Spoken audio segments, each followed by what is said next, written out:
прямом эфире новости Татарстана. Здравствуйте, в студии Даяна Саитова. И вначале коротко о главных темах выпуска. Круглая дата и круглосуточная работа. Не привыкайте работать с нагрузками, но в этот раз они были практически запредельными. С чем в свой юбилейный год столкнулись полицейские, узнал Дмитрий Аренин. Чего опасаются самозанятые предприниматели и что они попросили у президента? Со стороны налоговой инспекции будут какие-то преследования. Я несу ответственность. Это по моей просьбе встречи. Со встречи репортаж Альбины Аслагараевой. Новая доля долевки. От системы долевого строительства уйдем. Но уйдем очень постепенно. Какие изменения ждут застройщиков и покупателей недвижимости? О переменах в долевом строительстве. Альбина Минибаева. Нагрузки были практически запредельные, но с задачами успешно справились. В МВД Республики сегодня на коллегии подвели итоги работы в этом полугодии. По сравнению с минувшим годом результаты работы лучше, уровень преступности значительно ниже, чем в целом по стране.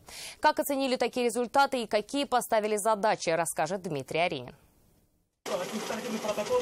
Эти деньги незаконным обнальщикам больше не помощники. В Альметьевске полицейские разоблачили группу, что без лицензии занималась банковскими операциями. Нелегальный доход превысил 7 миллионов рублей. По данному факту возбуждено уголовное дело. Максимальное наказание, предусмотренное санкциями данной статьи, лишение свободы на срок до 7 лет. Другое громкое раскрытое преступление этого года – убийство пенсионерки, совершенное в 2015 году. Оказалось, что к нему причастен тот же гражданин Украины, которого в конце минувшего года задержали по подозрению в убийстве казанского нумизмата. Самодельные пули, обнаруженные в обоих случаях убийств, изготовлены из сплава металла одной марки, имеют одинаковую массу, и все они были начинены идентичным составом смеси порохов. Всего в этом году в Татарстане зафиксировали более 20 тысяч преступлений, свыше 12 уже раскрыты. Так, раскрываемость в республике свыше 60%. Грабители находят 90% случаев, насильников 100%. Уровень преступности в республике значительно ниже, чем в среднем по стране. На коллегии МВД отметили, в разрезе прошлых лет результаты работы хорошие. Полицейских поблагодарил премьер-министр Алексей Песошин. Ваша эффективная работа во многом является залогом стабильности нашего региона.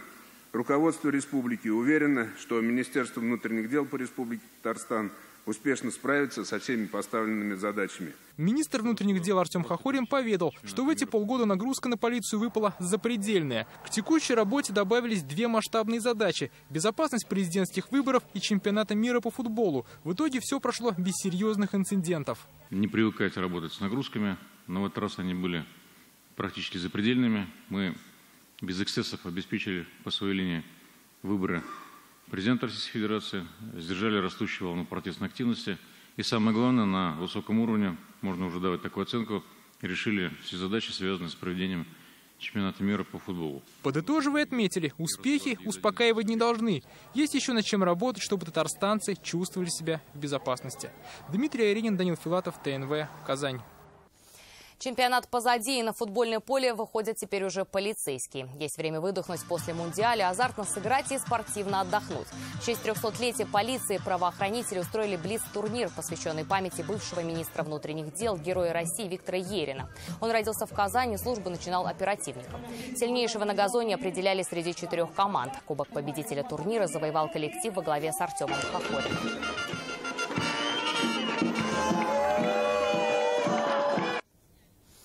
Использовать наследие чемпионата мира по футболу максимально эффективно. Такое поручение сегодня дал Рустам Минниханов. В Кабмине республики подвели итоги прошедшего Мундиаля. Так, руководитель дирекции спортивных и социальных проектов Азат Кадыров рассказал о рекордной посещаемости Казань-арены и об идее создать здесь большой спортивный музей. Обсудили и дальнейшую эксплуатацию 7 тренировочных полей, которые готовили специально для сборных. Сейчас некоторые покрытия нужно поменять, то есть сменить натуральный газон обратно на искусственный. Это сделает эксплуатацию полей менее затратной, и они смогут служить почти круглый год. Просьба какая? Чтобы ни один квадратный метр газона мы не выбросили, значит, четко знали, куда мы его переносим. С 2 площадок газон потенциально можно перестелить. Мы прорабатываем с исполкомом города, варианты. Есть предложение перестелить его в школу, но его нужно обсудить еще раз. И есть предложение по паркам-скверам. Мы с Фишман Натальей Львовной тоже в контакте.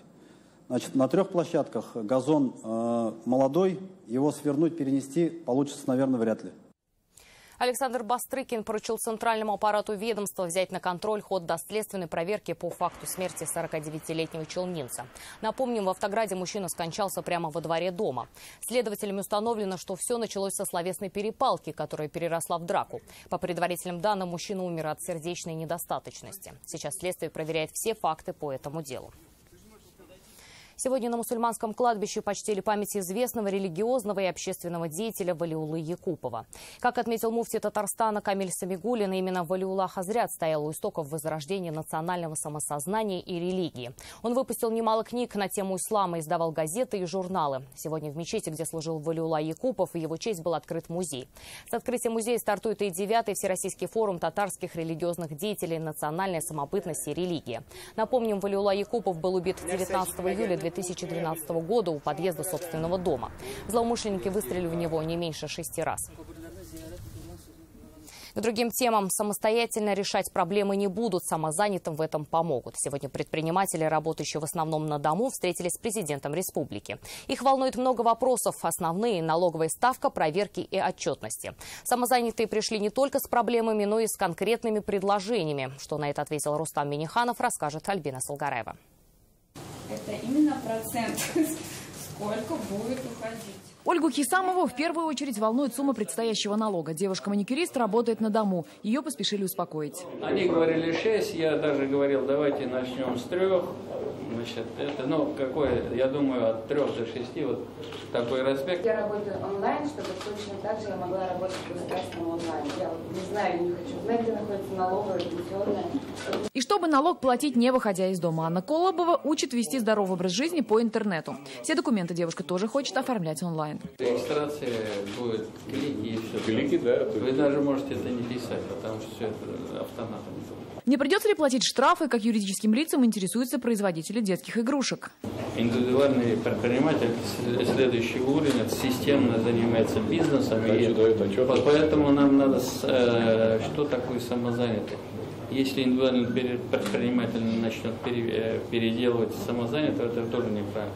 То есть должны быть четкие грани. Кондитеры опасаются проверок надзорных органов, а изготовитель мебели просит, чтобы для самозанятых и вовсе убрали отчетности. У каждого свои вопросы и опасения. Нельзя загнать их в одни рамки, сказать, что мы вам предложим, допустим, налоговую ставку, вы хотите легализоваться. У каждой группы, у каждой отрасли есть свои проблемы. И на самом деле тут нужен такой подход, который будет решать не только фискальную или финансовую задачу, но и будет способствовать в целом развитию отрасли и развитию направления. Есть вопросы и по сезонному бизнесу. Экскурсионные гиды предлагают свою ставку налога на доход. Специфика нашей работы – сезонность.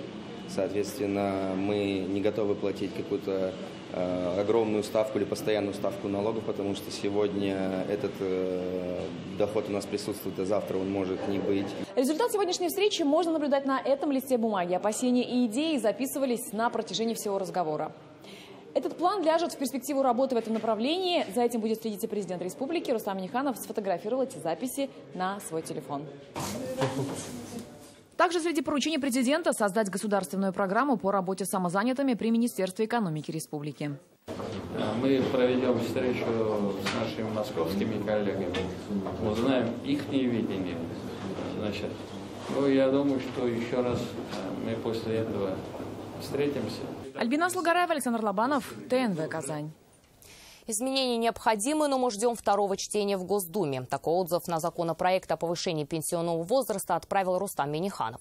Согласно федеральному закону, такие документы подготовили все главы регионов. Напомним, сегодня Госдума приняла законопроект в первом чтении. Журналистам сегодня озвучили позицию президента Татарстана. Мы за то, что в пенсионную систему назрела необходимость вносить изменения. Мы такой отзыв направили. Но мы, еще раз повторюсь, неоднократно говорила я с этой трибуны о том, что мы ждем второго чтения, в котором мы не исключаем, что документ претерпит какие-то изменения с учетом того, что с субъектов Российской Федерации поступает большое количество предложений. Меньше года остается у застройщиков, чтобы переключиться на новую форму долевого строительства. С июля 2019-го поменяют требования, и деньги от покупателей строители смогут получить только после сдачи дома. Сегодня рабочая группа при Общественной палате по защите прав дольщиков увидела дом, который 1,5 года назад был в списке проблемных. Готовы ли сами строители к переменам и как поменяется цена за квадратный метр? Альбина Минибаева выслушала мнение. Мы сейчас находимся в малой комнате, в детской, квартире моей младшей дочери. Вот, соответственно, они уже здесь были, все сами распределили. Евгений Семенов в дольщиках успел побывать всего лишь год. Его жилищная история завершилась удачно. Дом сдан и ключи на руках. Купил недвижимость в жилом комплексе «Три богатыря». 1,5 года назад объект был в списке проблемных. Важно было, естественно, чтобы дом был сдан. Потому что ситуация с обманутыми дольщиками, конечно, настораживала. А таких только показаний. Около 4000 дольщиков, на контроле 16 домов. Это объекты фирмы «Свей» и группы компании «Фон». Для завершения строительства идет поиск инвесторов по аналогии с комплексом «Три богатыря». Мы решили все-таки посмотреть, насколько эта проблема связана не только с, допустим, не качественными застройщиками или не добросовестными, но и те объективные проблемы, которые существуют в этом бизнесе. На заседании правительства по региональному развитию Виталий Мутко предложил возложить на регионы нагрузку по решению проблем дольщиков. Окончательно закрыть вопрос планируют до конца 2023 года. У нас есть же механизм, да, когда застройщик, который достраивает проблемный объект, он получает, например, земельные участки. И у нас есть застройщики, которые по этой схеме работают. Но об этом же знает местная администрация, местный исполком, правильно? Где у него есть земельные участки, какие земельные участки интересны. Сейчас для работы с проблемными объектами создан компенсационный фонд. Но с июля 2019 года долевое строительство поменяет свою форму. Застройщик обязан будет строить только на свои средства. Сдал дом, получил деньги от покупателей. Денежные средства граждан будут находиться на блокированном счете в банке, и они будут гарантированы, что эти денежные средства застройщик получит после ввода объекта в эксплуатацию. Но при этом повысится цена для дольщиков, так сказать. Для покупателей уже. Они уже не дольщики будут, они уже будут покупатели готового жилья. По прогнозам экспертов, новая форма долевого строительства заработает лишь в 2020-х годах. Альбина Минибаева, Ишат Мухаметов, ТНВ, Казань. Размытые дороги, провалившиеся под землю машины. Второй день в республике продолжается проливной дождь. В Набережных Челнах коммунальные службы работают в усиленном режиме, но в борьбе пока лидирует стихия. Почему миллионы остаются под водой? Елена Веселова. Смотри. Ни берега, ни края. Это Набережные Челны. После ливня мост на Вахитовском проспекте остался под водой. Кто не решился проехать, пустился вплавь. Другие водители пытались отшучиваться и помогать друг другу. Я в восторге. Я легко проехал. Мне очень нравится. Я доволен. Сейчас вот товарищу помогаем. Закончилась эпопея вытаскивания машины. Вот чем это закончилось. Вытаскивали вот в таких сапогах. 21 век. Проливной дождь подмочил репутацию исполкома Челнов. Управление городского хозяйства ссылается на погодные условия. По словам руководства, ливневки исправны, но воды слишком много. Специалисты проверили, ливнеприемные решетки здесь чистые, но вода уходит. Просто здесь никаких причин нету, просто сильный дождь. А это уже не просто сильный дождь. В 43-м комплексе автомобиль буквально ушел под воду. На этом месте проводились земляные работы, но ограждающие знаки смыло. Авто теперь вряд ли исправно. Своему мужу говорю, сейчас кто-нибудь утонет. Пока я зашла домой, гляжу, тут уже машина лежит. Вот, она вроде вначале так, а потом начала погружаться, и все. Челнинцев пора называть себя Ноем и строить ковчег. Такие потопы из-за ливней в Автограде каждый год. В 2017-м на капремонт системы ливневок города было выделено 26 миллионов рублей. Но счет снова в пользу стихии. Вода поступала намного больше, чем насосы откачивались. В связи с этим были проблемные участки. Вечером вся вода с проблемных участков была откачана. За 1,5 часа дождя выпало в 5 раз больше обычной нормы осадков. 7 насосных станций в городе работали, но и они требуют капремонта. Он снова в планах на ближайшие 2 года. Кроме того, в городе объявлен тендер на обслуживание ливневок. Елена Веселова, Альбина Минибаева, Сергей Хайдаров, Виктория Евсеева, Ильнар Мустафин, ТНВ, Набережные Челны. Очаги птичьего гриппа локализованы в 5 районах Татарстана. Это Дрожжановский, Кабецкий, Тетюшский, Апастовский и Камско-Устинский. Зараженную птицу сожгли. Всего уничтожено больше 350 голов. О мерах, которые сейчас предприняты в республике для борьбы с инфекцией, сегодня журналистам рассказала замруководителя пресс-службы президента. Президентом Республики Татарстан поставлена задача о том, чтобы управление соответствующие меры принимало. Очень жестко контролирует этот вопрос. В том числе выставлено порядка 5 постов на границе с Республикой Чувашия. Это новости Татарстана, и смотрите далее. Ставка на инновации. Важно передовые разработки и использовать в нашей работе. Какие разработки могут сделать республику мировым флагманом? На заседании Татнефтехим Инвест Холдинга. Рамиль Шайдулин. Рады взрослые и дети. Может принять у себя как большие компании, так и маленькие компании. Как можно хорошо отдохнуть, узнал Дмитрий Аринин. У Татарстана есть шанс стать мировым флагманом. Татнефтехим Инвест Холдинг подвел итоги первого полугодия. Почти все нефтехимические предприятия республики увеличили прибыль и выручку от продаж. Чтобы улучшить показатели, в республике ставят на инновации. О новых технологиях на стыке науки и производства. Рамиль Шайдулин.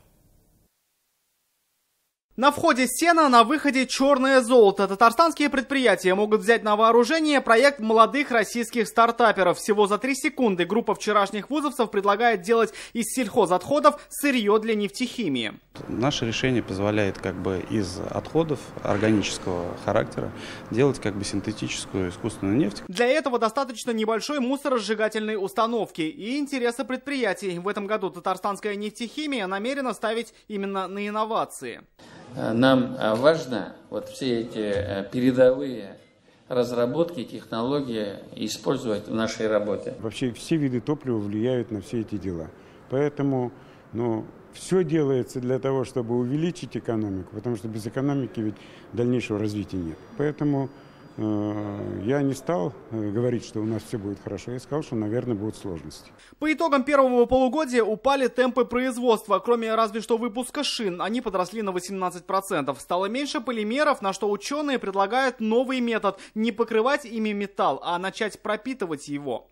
Мосты, трубопроводы, формы для деталей из алюминия, цинка, любого другого твердого сплава. Разработчики уверены, что они в шаге от революции на рынке. И если татарстанские предприятия применят их технологию пропитки металлов, то республика может стать мировым флагманом. Каждому по шине в карман. Но это не та шина, которая Нижнекамск нефтешина производит. И зарядку делать не надо.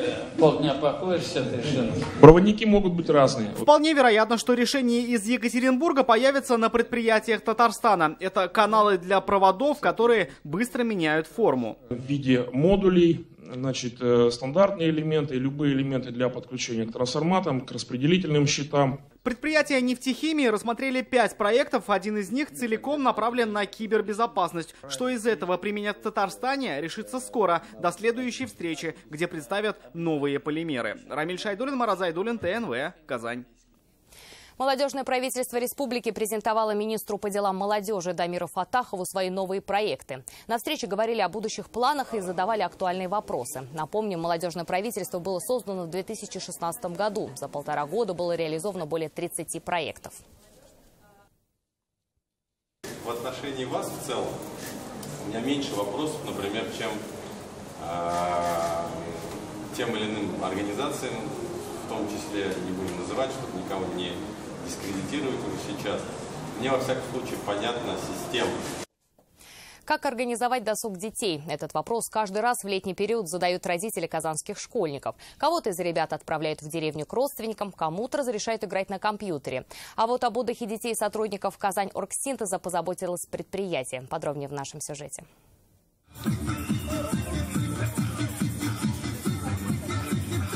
Вот так весело начинается утро воспитанников детской базы «Солнечный». Здесь у ребят расписан каждый день. Утром зарядка, днем увлекательные игры, просмотр кинофильмов. Вечером концертная программа, где звездами становятся сами дети. С кем-то поразговаривать, поиграть в футбол в любое время. Также, если человек устал, он может на тихом часу спать. Для сотрудников Казань-Оргсинтеза путевки предоставляются на льготных условиях. Предприятие позаботилось и об условиях проживания ребят. С 2017 года здесь проводится поэтапная реконструкция. Проведен капитальный ремонт корпусов, закуплено новое оборудование, мебель для удобства детей. Также построен большой спортивный стадион. Не забыли на Казань-Оргсинтезе и про взрослых. Для любителей качественного отдыха есть 2 базы – Шеланга и обсерватория. Эти места давно стали излюбленными не только для сотрудников Казань-Оргсинтеза, но и жителей столицы. Приехал отдохнуть сюда семьей, чтобы поплавать, порыбачить. Наша база отдыха обсерватории может принять у себя 58 человек. У нас есть 4-местный домик, есть 12-местный домик. У нас наша база отдыха обсерватории может принять у себя как большие компании, так и маленькие компании. Для комфортного отдыха здесь обустроен пирс, летняя кухня, детская площадка. Обсерватория и шаланга находятся за пределами Казани, поэтому отдыхающие могут полностью насладиться природой. Джазовые вечера. В Казани стартовал 12-й сезон фестиваля «Джаз в Кремле». Концерты под открытым небом проходят недалеко от Кул-Шарифа в Пушечном дворе. 6 вечеров татарстанским слушателям посвятят музыканты из России, Германии, США, Голландии и Японии. В этом году традиционный джаз в качестве эксперимента смешают и с электронной музыкой. Сейчас на площадке работает и наш коллега Рамиль Шайдулин. Рамиль, как атмосфера, чем уже порадовали музыканты?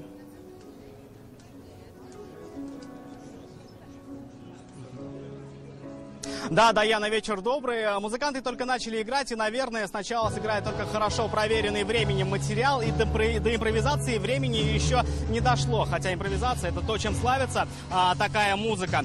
Кстати, возможно, этот материал уже знаком Казани, ведь одни из звезд сегодняшнего вечера — это российский джаз-бенд ЛРК Трио. Коллектив из Москвы уже в 5-й или в 6-й раз в Казани, именно в рамках фестиваля джаза. Поэтому они-то знают, какую музыку здесь принимают на ура. И давайте послушаем, что они подготовили. Это не совсем акустическое традиционное звучание нашего трио. Это будет внедряться какие-то, например, такие инструменты, как металлофон, там какие-то электронные штучки. Ну, в общем, не будем выдавать все секреты, вы слышите все. Много с восточной какой-то тематикой. Мне кажется, там парочка вещей есть. Да, я говорил о трио, но не с горами и выход на сцену 4-го музыканта внезапно. Это немецкий мультиинструменталист Себастьян Штудницкий. Основатель крупнейшего берлинского фестиваля X-Jazz. Ценители такой музыки называют его легендой джаз-музыки. Ведь он хорошо понимает и воплощает в жизнь как классический джаз, так и так называемую New Age или новую волну. В этом-то сегодня ему и помогают музыканты из Москвы. И вечер обещает удивлять экспериментами. Даяна? Спасибо, Рамиль. И к другим темам. Она хоть и стала многодетной мамой, но материнский капитал не получит, потому что она свинья. В Челнинском зоопарке Тулпар очередное пополнение. Потомство принесла вьетнамская веслобрюхая свинья Маша. Она родила сразу 5 малышей. По словам сотрудников зверинца, вьетнамских свинок можно сравнить с кошками. В отличие от своих крупных сородичей, они очень чистоплотные и не имеют запаха. Ешьте, чавкайте дружней, братцы поросята. Вы похожи на свиней, вот еще ребята. Наши хвостики крючком, наши рыльца пятачком. Ай-люли, наши рыльца пятачком. На этом наш выпуск завершен. Впереди еще спорт и прогноз погоды. Увидимся в 21:30.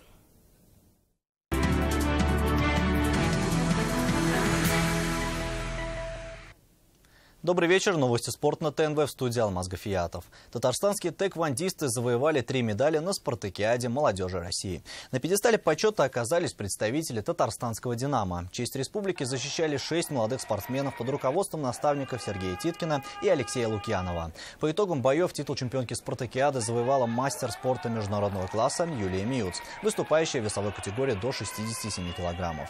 Бронзовых наград удостоены Сергей Кирсанов и Земфира Корягина. В общекомандном неофициальном зачете сборная Татарстана среди 23 команд-участниц заняла 5-е место, пропустив впереди себя спортсменов Москвы, Санкт-Петербурга, Челябинской и Ростовской областей. В эти дни Казань принимает чемпионат Приволжского федерального округа по русским шашкам. 180 юных участников из 9 регионов страны. Это абсолютный рекорд данного вида среди школьников. Несмотря на юный возраст, многие из этих ребят соревнуются в шашках давно. Причем за плечами некоторых чемпионаты страны и турниры российского уровня. Участникам предложили 2 вида: традиционные русские и 100-клеточные шашки. Отличие в размере доски, количестве шашек в исходном положении. Также есть разделение по скорости игры. Наша столица неоднократно проводила этапы Кубка мира и всероссийские соревнования. Победители чемпионата ждут приглашения на российский этап турнира. Ну, если по медальному зачету, пока впереди Удмуртская республика, Республика Башкортостан и Республика Татарстан. Вот 3 лидеров. Ну, представитель Удмуртии пока лидирует. Триатлоны татарстанской серии «Тимирман» выходят на финишную прямую. 4 августа в Казани пройдет заключительный этап. А разминкой перед ним станет казанский триатлон, который состоится 22 июля. Соревнования принимают эстафету Камского и Альметьевского триатлонов. Старт воскресной гонки будет дан в акватории Казанки в направлении Кремля. Преодолев плавательный этап в 750 метров, спортсмены пересядут на велосипеды. Велоэтап протяженностью 20 километров пройдет по удобным прямым прибрежным дорогам. Третьим и решающим этапом для определения победителей станет 5-километровый забег вокруг центра семьи Казань. В общей сложности будут разыграны 7 комплектов наград. И это все новости спорта к данной минуте. Будьте здоровы и занимайтесь спортом. До свидания.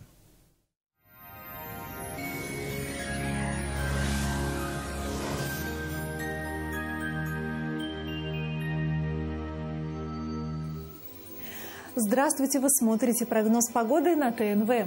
Спонсор выпуска – изготовитель корпусной мебели на заказ «Данил Мастер». Хотите качественную и недорогую кухню по вашим размерам? «Данил Мастер» исполнит ваше желание. Успейте заказать в июле со скидкой 20%. «Данил Мастер», Казань, Восстание 23, телефон 2-167-166. Ну что ж, а теперь о погоде. Пасмурный циклон продолжает управлять погодными процессами в республике. В предстоящие сутки вновь ожидаются осадки. Температурный фон существенно не изменится. По данным сервиса Яндекс.Погода, на юго-востоке республики ожидается переменная облачность, местами пройдет дождь.